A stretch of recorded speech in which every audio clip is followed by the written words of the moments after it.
happy Friday, and welcome back to the NOFO Live podcast, where we hop on every Friday at 9 a.m. and talk about all things North Fork. Let's see what's going on in the North Fork. It is summer. Obviously, I start with a weather report every Friday. Beautiful weather. We had some weeks or days, I should say, in between where the weather was like way too hot. I'm not complaining, it was great. But now it feels like we are in the peak of beautiful summer weather. On Fire Island, it was my first time there. My co-host Tracy is there for the month of July, and so I went to visit her. Good morning, Jamie. How are you? Good morning. I'm great. How are you? I was just enjoying your weather report. I mean, that's what I do on Fridays while I wait for the guest and co-host to join. Thank you for co-hosting. Isn't this the most beautiful? Like, we are enjoying a stretch of summer weather.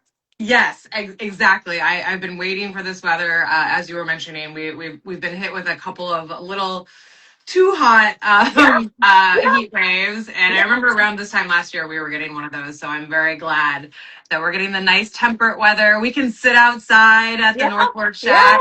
I saw you just. Good morning, Sammy. How are you?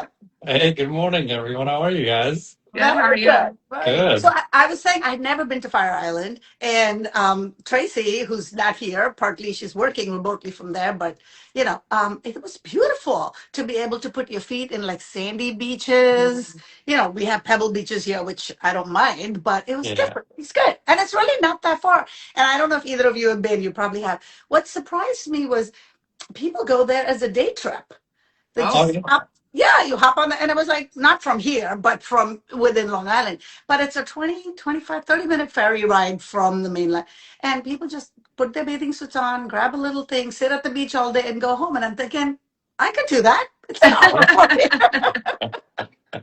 But we don't need to go an hour. We can sit in Sammy's backyard. Exactly. Maybe the next one we do it on Fire Island, or let's go to Block Island. Well, there's so many islands around here, right? So, Yeah. all right, let's hop right into it. Let's talk about how long have you been doing the North Fork Shack? So the shack, we just celebrated 10 years on April 27th. Wow. Yeah. Amazing. It's really freaked out on me. I think I didn't realize we're going on 10 years until someone from the North Forker reached out and were like, hey, happy almost 10 year. I'm like, oh, wow. Yeah. It's been a very long, fun run.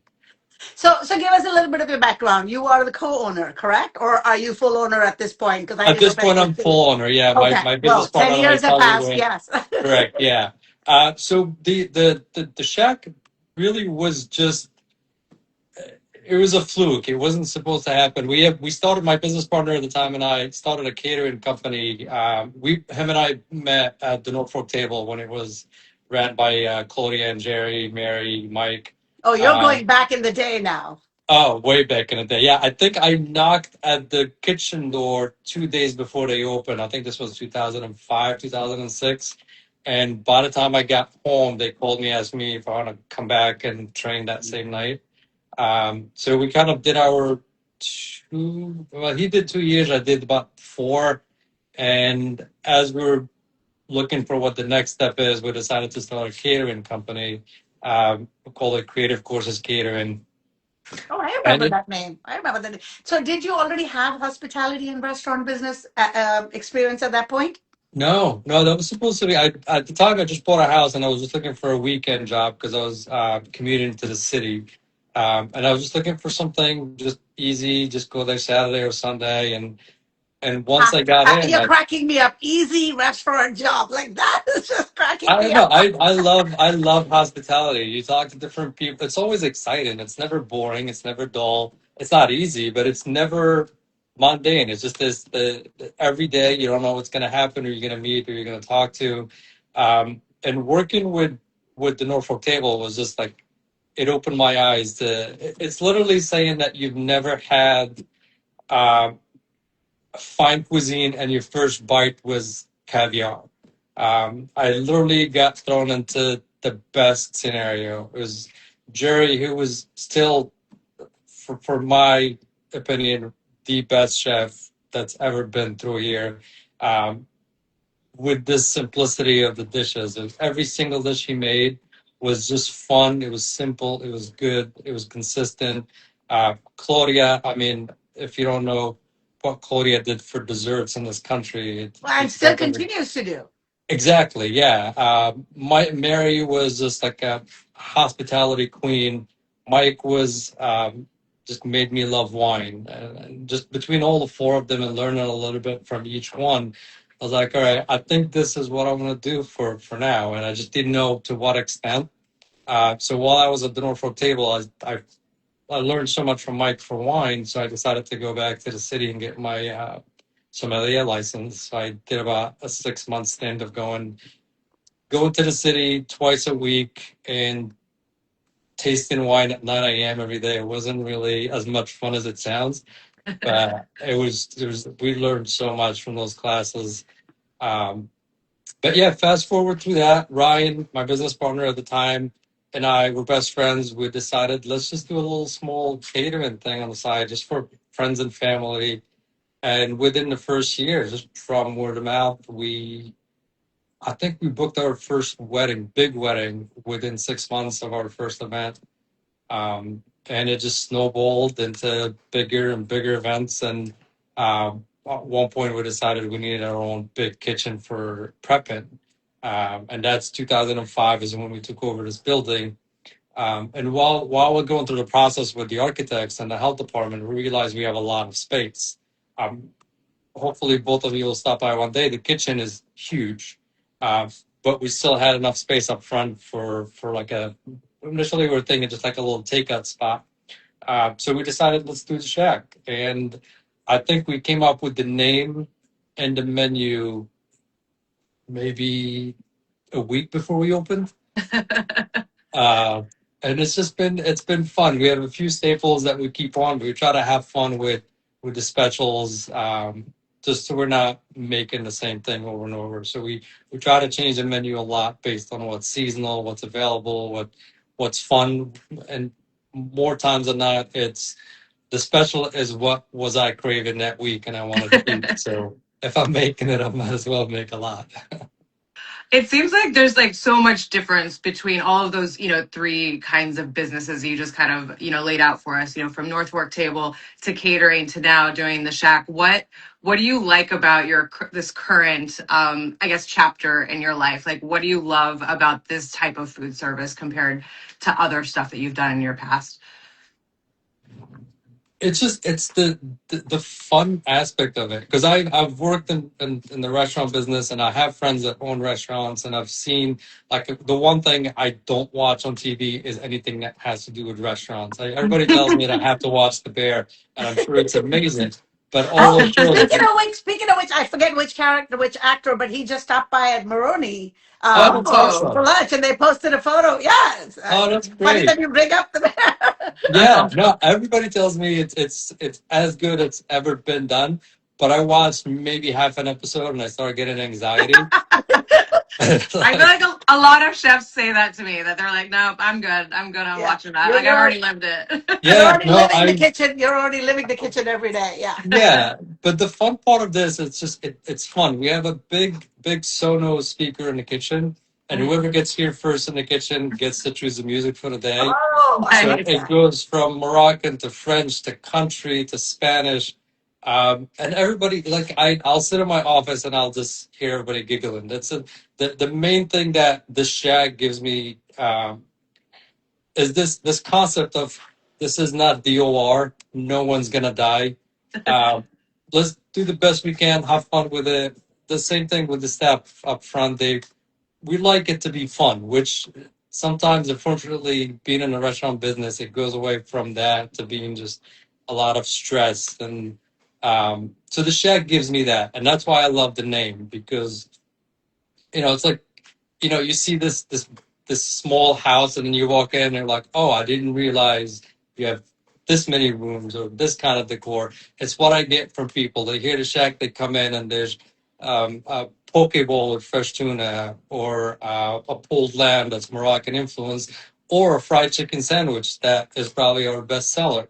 So you get So a little let's bit talk. of. Sorry, let's talk a little bit about the Moroccan influence because you brought it up a couple of times. So I want to hear a little more about that background.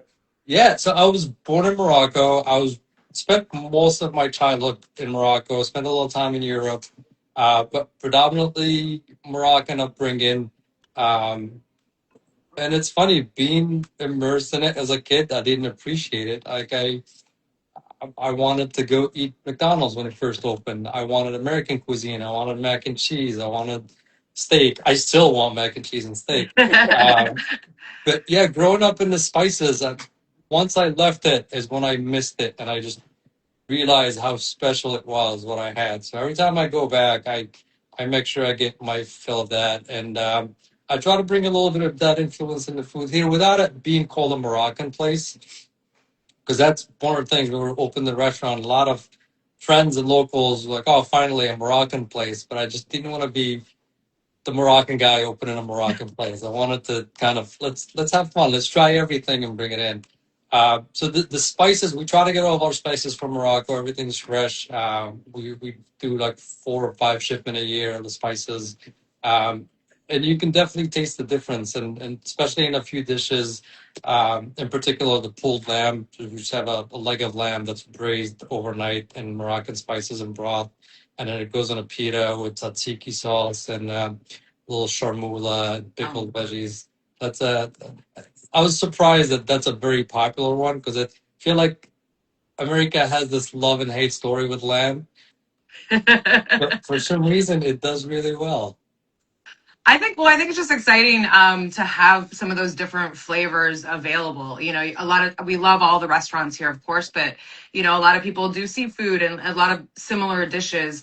If somebody really did want to, you know, really try something, you know, Moroccan, is that lamb dish the one that they should go for? There's some other ones that they should maybe be on the lookout for as well. So that on a steady, we're just it's on the menu all the time. That would be the one. But we also do this idea that I did during COVID, which actually I would say probably saved the business. I traveled a lot as a kid, and I still travel a lot now. And that's my kind of my hobby and my addiction is spending money on food everywhere I go. So during COVID, when we couldn't really have events, we couldn't cater. I started doing this concept. We call it themed dinner. So every week, I'll pick a country and I'll come up with 5 dishes from that country and package them into a family style that feeds 2 people. And people will order ahead of time. They'll come either grab it or eat here. And I think we ended up doing 17 different countries. And Morocco was the one that kept getting, like, all of them did well, but Morocco has been the one that after every 4 or 5 dinners, I'll get a lot of requests, bring the Moroccan back. Because that one is fully Moroccan. We do like I think that just the top of my head, we'll just do either a chicken or a lamb tagine, honey glazed carrots with Moroccan spices, and Moroccan salads, and couscous. We did a date tart with date syrup that was a big hit as well. So that's if you want a full immersion of Moroccan food, look out for those themed dinners when they come back. Well, it makes sense now because you were talking about you also had your arms and legs in a catering business. So this almost allows you to experiment. Because when we talk to a lot of chefs, they love cooking, but when you have a fixed menu, you're always making the same thing over and over. And Yeah. people love it so much, it's hard for you to deviate because if you take something off the menu, then people are like, oh, but what about the lamb? So I feel like these weekly themed dinners allow you to sort of let your creative side out. And I, for one, am grateful that you have Indian food as part of the rotation, you know? Yeah, no, it really is. It's very important, at least for me, to have something different, to cook something different.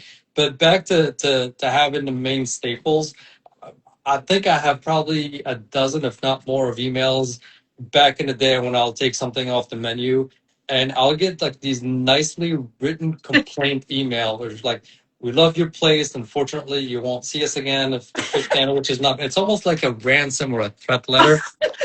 Wow. And what do you do? I mean, yeah, of course. Yeah, I'll give Well, the people what they want. I bet Lynn is still getting ransom notes. She's closed her restaurant. She's long gone, but that banh mi has left an impression Oh, she on she the North comes Fork. she comes to lunch. Probably I've seen her like maybe every other month. She'll come and sit lunch, and I'm the first one to say the banh mi, With, and she has the gyro dish that I oh, would just like. yes. I would go there, and I keep telling her, I'm like, just just come do pop up here. I just Yes. when the It's so rest, Oh hard my because gosh. every time I see That her, would be that's all I think amazing. of. Every time I see her, I think of when can she make a banh mi? How can I get her to make a banh mi? But it just shows one, maybe perhaps people need to give feedback while it's still being done. So you can exactly, see yeah, how, because there was so much community support for her when she left. yeah. And not that she didn't get it before, but I think the ransom note is really a love letter in a It really way. is. It really is. And that's the thing that we really try to kind of push through is there's no other way of saying it. No one knows what they're doing. And if Mhm. I have someone just kind of like, okay, I whatever we have now, we love, we've had for years. There's things that I know people love, and I'll put up, but you can't really assume what everyone wants. And if someone takes, to me, it blows my mind that someone would go home, take time out of their busy days, sit down and type up an email saying, "Hey, we love your place. We really love that thing you did last week. Any chance you can bring it back?" Well, there's a million places they can go to and just try different things. So for someone to go out of their way, the least I could do is, I'm here. Let's do it. I was waiting for someone to bring up the shiitake, and here comes Penny because I knew it would be her. I was afraid to bring it up because it's never going off the menu. You know that, It's right? I not was like, that. why are you afraid? Is it controversial? No, No, it's that's amazing. another one that we can't take off, and that's a fun dish. The story of how we came up with it is even it's a reason it's never gonna come off. All right, we want to hear that. We're catering an event in the city for a fashion show. This was probably a few months before we opened the shack. We had the kitchen here, and we were cooking shiitake mushrooms for one of the events. But we had a long day of prep, and towards the end, like the shiitakes were supposed to be the last thing we roast. They're in the oven. Ryan and I are sitting in the office, just going over the menu, and we start smelling bacon. I'm like, "Are you cooking bacon?" I'm like, neither of us was cooking bacon, so we run back and the shiitake mushrooms. We thought we burned them, but they, with oil and enough heat, they'll crisp up and they'll start smoking like bacon. So we just sat in the office and we're eating them like bacon.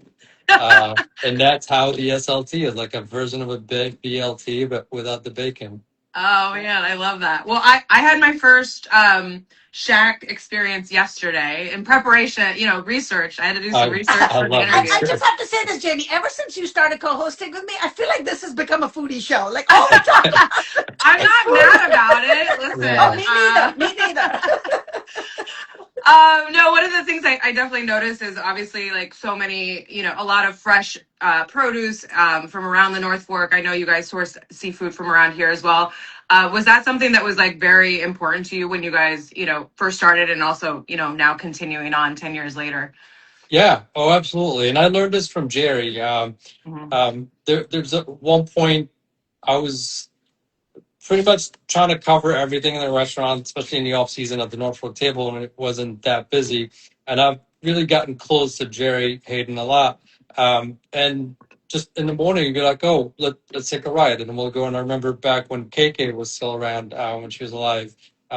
Thankfully, Ira is still making the place amazing. But just walking around and just going to all these different um, farm stands and just like, it made it so important for me because when I was managing or serving tables, it wasn't just here's your dish.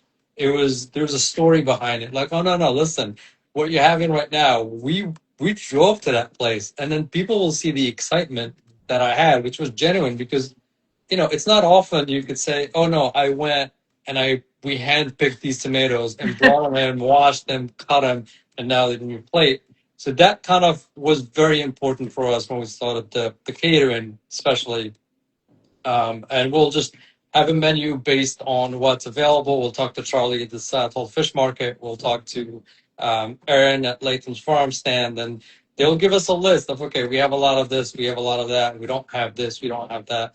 And that's the fun part in the catering, and also our special board is you build based on what they have, and also what they have a lot of, which is a win-win because we're getting fresh stuff, but we're also making sure that things don't go to waste because farm stands there's no preservatives. Everything is fresh. they only have a short period of time to sell what they're growing. So it felt like there's no way to lose by just sticking to what's around. I love that. Well, I had the poke bowl, and I need to go back to try more. It sounds like. What are the more popular things on the menu that you would say people absolutely have to try if they're coming there for the first time? I think if you're very hungry and looking for a sandwich, that fried chicken sandwich, you know, and I'll take a break and not have it for a very long time. And then I had one yesterday while I was driving to a meeting. And I'm like, and it's a good feeling when you have something on your menu and you're like, this is a good sandwich. You're like, this is good. Yeah. This is good. Yeah, that's a very good one. This time of year, I would definitely try to try all of the seasonal stuff. That watermelon salad is one of my favorites. Just simple, fresh watermelon, fresh mint, lime juice, and feta. It just there's so much flavor in it, and it's light, it's healthy, it's fun. Sometimes we'll throw a little steak on top or chicken on top. The corn salad, we get all our corn from 𝗏𝗏𝗡's as well. Nice. Very sweet corn. We do kind of like a Mexican street corn salad, so roasted corn, and we make a salad with fire roasted poblano peppers, and we make our own chipotle ranch sauce and queso fresco. That's a little fun. It's only 9 a.m. and I am so hungry now. Like literally, I'm like, how many hours till lunch? You can just come right over. We'll make it together. We'll do that. I know, like you said, when at the top of the hour, you talked about how we could come in the kitchen, and I was like, I've never been inside a kitchen, you know. So we should have done the podcast live inside the kitchen. You're always welcome, even with me or without me. Like we have this thing with all of our locals and friends, and the more we get to know you, most people, like sometimes you'll drive by and there'll be so many cars parked in the back. It's just the kitchen door is always open. People will come in, go to the walk-in, grab a beer. Let's get there early so we can pick the music, Jamie. Yeah, I mean, like Samy said, it was fine. One of the things I wanted to mention. You might have started out small as a shack, which, I mean, the square footage of the building is still the same. But I know a few years ago, you started sort of made room on the outside, on the side. And I remember one, maybe it's 4 or 5, it was probably before COVID or maybe right after. My husband and I just decided for lunch we were going to go there. And then you had like cornhole and things, and we just hung out. And it was just a beautiful, casual, I think we lingered for so long over our sandwiches or whatever. It was just nice to be able to sit outside, enjoy the outdoors.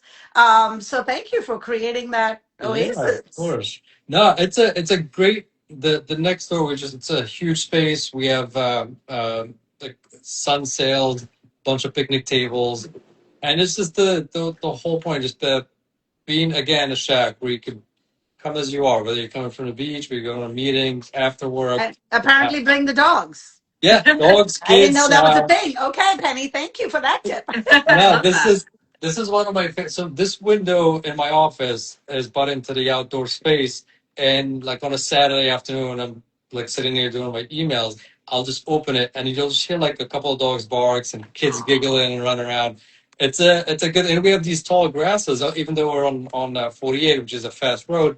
The tall grasses, especially this time of year, they're tall enough you don't hear or see anything, and you just feel like you're on your own little world out here. But yeah, it's a fun hangout spot.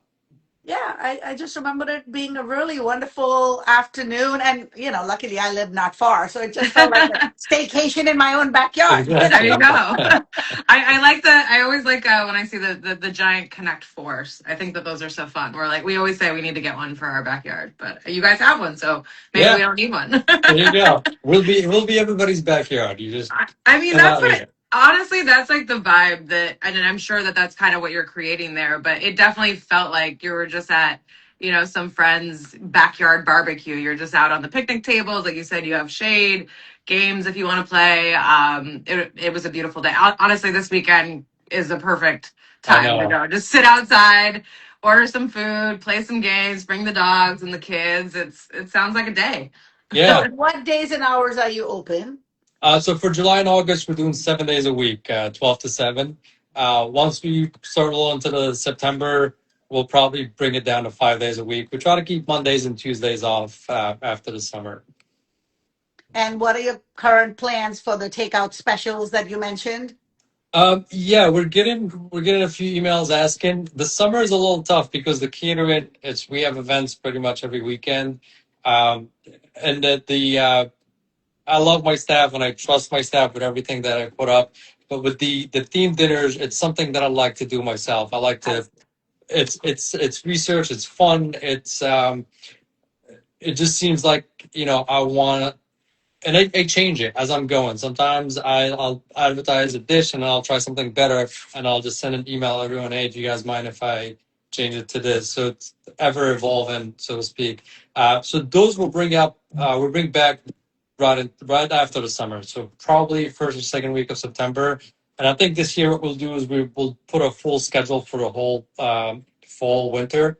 So ahead of time which day, because we don't do it every week. We try to do it at least every 2 weeks. So we'll have a better way for you to plan ahead. That way you can think a month ahead. Okay, Indian is coming. I don't have to worry about dinner that week. I mean, okay, just the thought of having to wait a month for Indian food makes me just tiny bit sad. But like I said, I'm grateful that you would do it at all because it's Yeah, so um, infrequent, or I don't want to say impossible, but really there's very little Asian, Moroccan, or any yeah, diversity of cuisine here. As much as I love seafood, once in a while it's nice to yeah. sort of you know. No, it's fun, and we might take it on the road. I was talking to a couple of wineries that I love out here, and they have good spaces.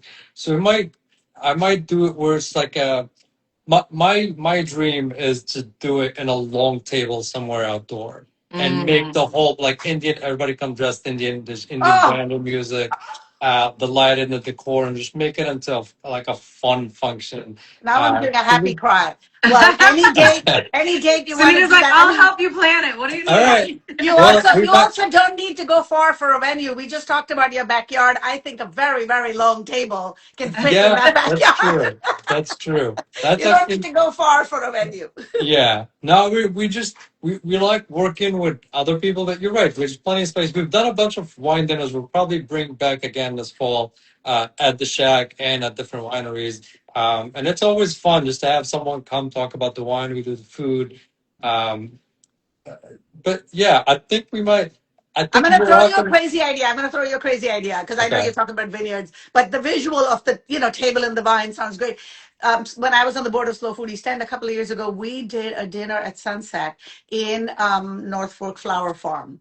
And the Oh wow. flowers were blooming, and they let us put the tables in between the rows of flowers. And we did it obviously around sunset. It was one of the most magical evenings. So That I'm just sounds thinking great. Indian food, maybe rows and rows of marigolds. I don't know what they're Yeah. doing, but Oh, yeah, yeah. the North Fork Flower Farm, So I maybe we think might. what we'll do is we'll have a committee for every country. You'll be on the Indian one. So everybody brings their expertise and just kind of tell us what you think, where it should be, what the decor is. You have to pick the playlist. Yeah, You Mm. have to. we've done this before. We've done a Bollywood night before. We got you covered. Okay. We All got right. you covered. As long as I don't have to dance, I'll do the cooking. Tracy will lead the dance floor. We're not Okay. worried about Great. that. We've got that covered too. And just to shout out to Tracy, she is an event producer. This is her wheelhouse. True. So I'm not even gonna think about it. You just pick a Okay. date. I You just think pick a we date. just, I'll give you all the dates you want. We'll do as many as you want.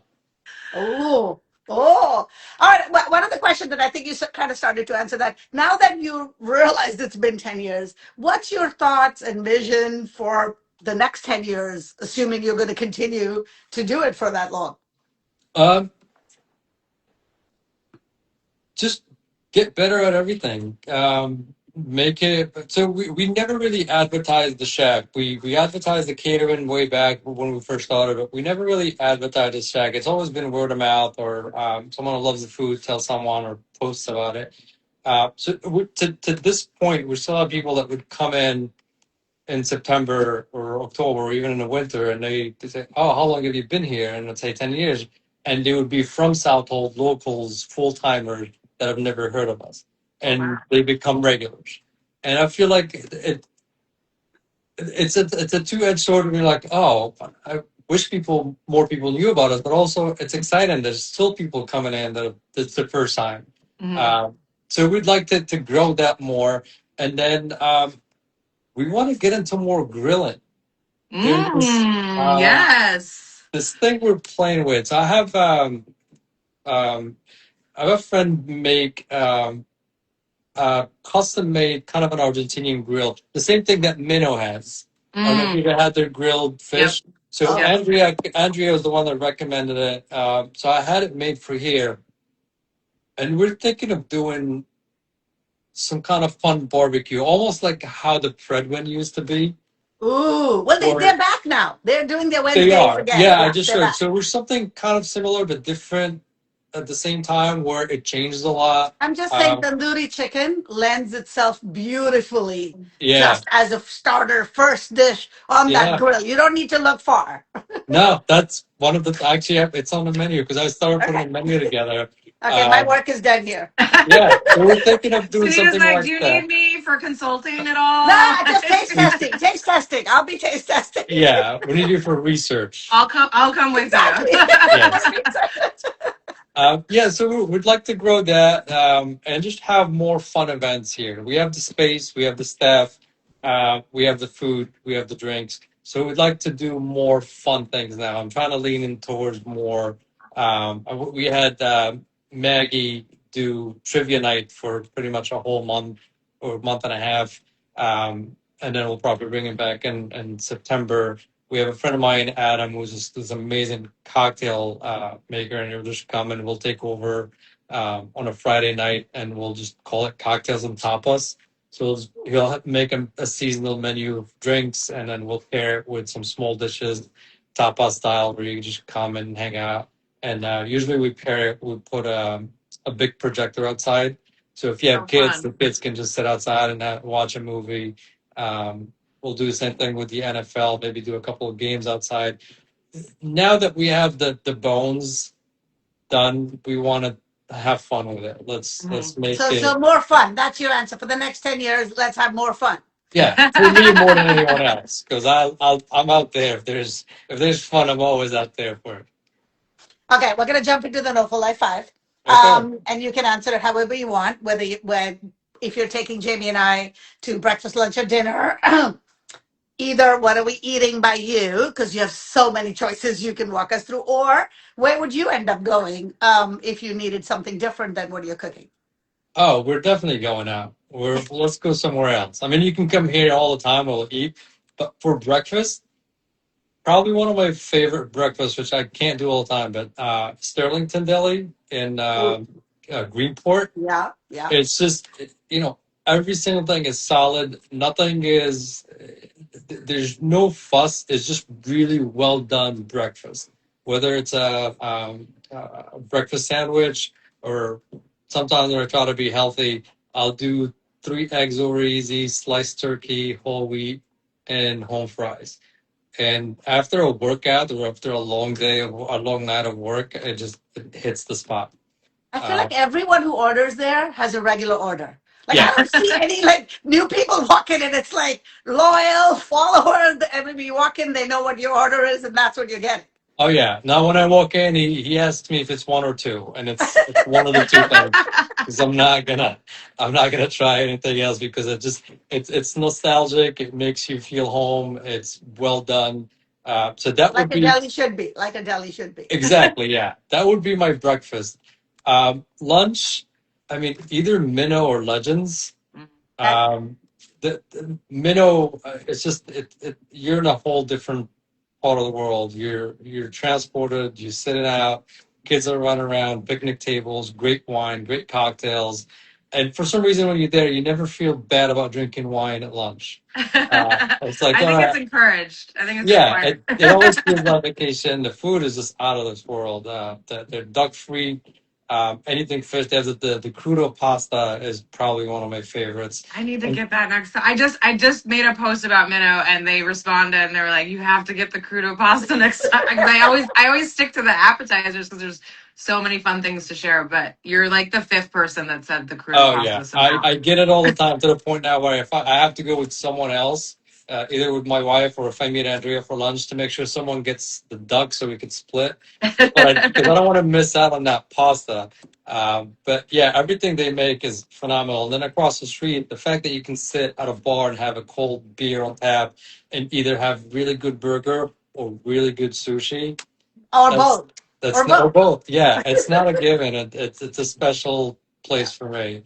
And then for dinner, Oh, this is a big foodie day. We're going to oh, have we're lunch Honestly, and by the dinner. way, this Okay. is what I did too. I was like, I can't pick one. I'm gonna take you guys for the Okay. whole Okay. day. oh I'm here for it. we're doing dinner. Oh wait, we're doing drinks after dinner too. This is a 100%. whole day. Snacks, We're desserts, throw them taking the all day in. off.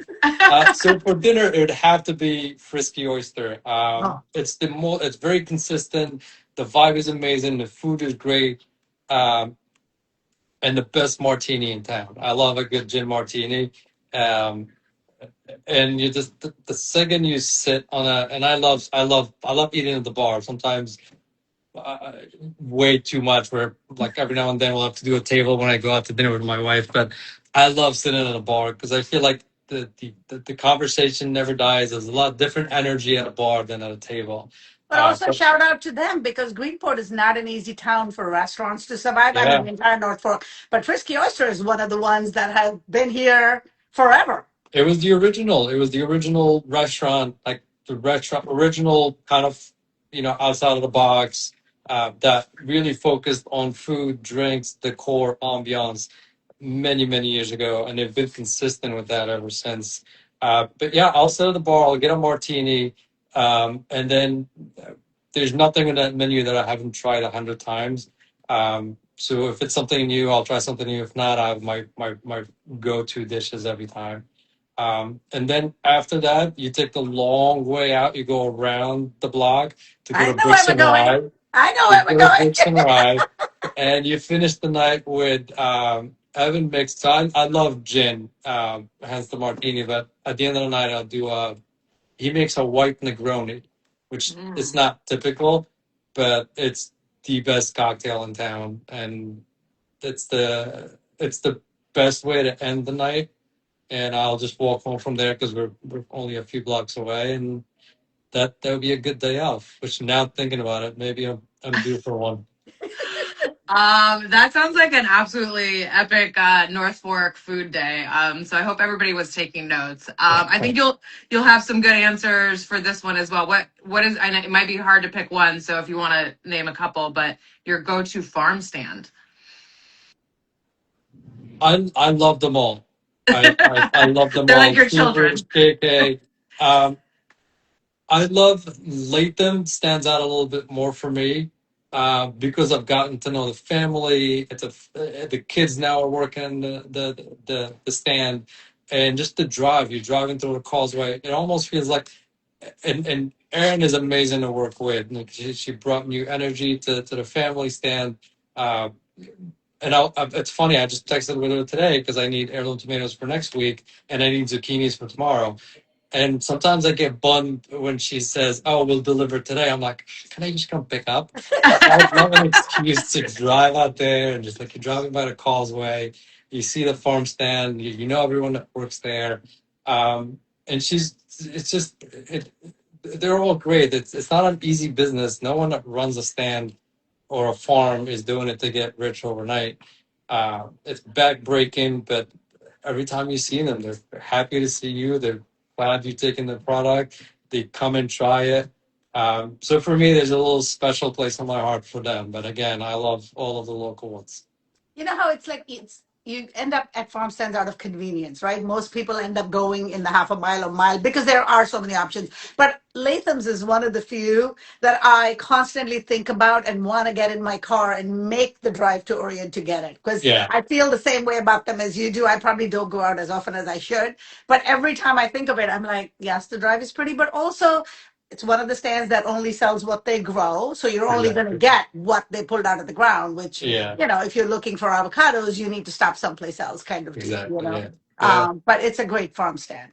it is. And they take Venmo, so that helps. Oh, good. Yeah, you're right. I just saw the thing. Yeah, they Yeah, have a little QR code. I know because, I used to only carry cash or have to carry cash all the time. So I always give a shout out to ones that take Venmo because you can yeah, spontaneously stop then without having to exactly. plan. Yeah. That's true. That's Yeah, true. yeah, yeah. Okay. Mocktail brewery. I know we already talked about Bricks and Rye, but is there anything else that you specifically enjoy, and where would we find you? Um, Wineries definitely like and I've known the families from when I was at the Norfolk table is the 𝗙𝗃𝗧s.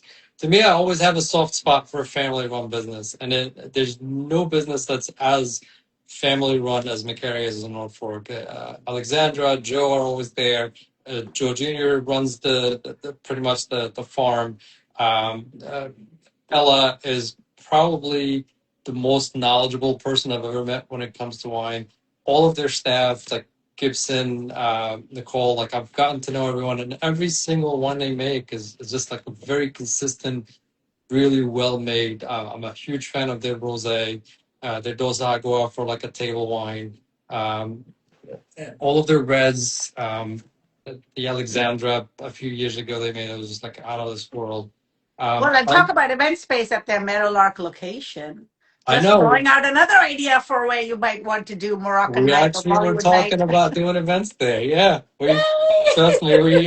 We did an event this past or early summer, and we I think we have a few more in the fall. But and that's the thing with Alex from 𝗙𝗃𝗧 is she's we're very similar. That family, the way they look at food and drinks, and it's not a business. And that to me, like obviously we need to make money there's we can't just do it. Hopefully, one of these days we'll do it as a nonprofit. But for now, we need to pay the bills. But also, there's a love of we love food. Very funny, quick story for my honeymoon or our honeymoon, my wife and I.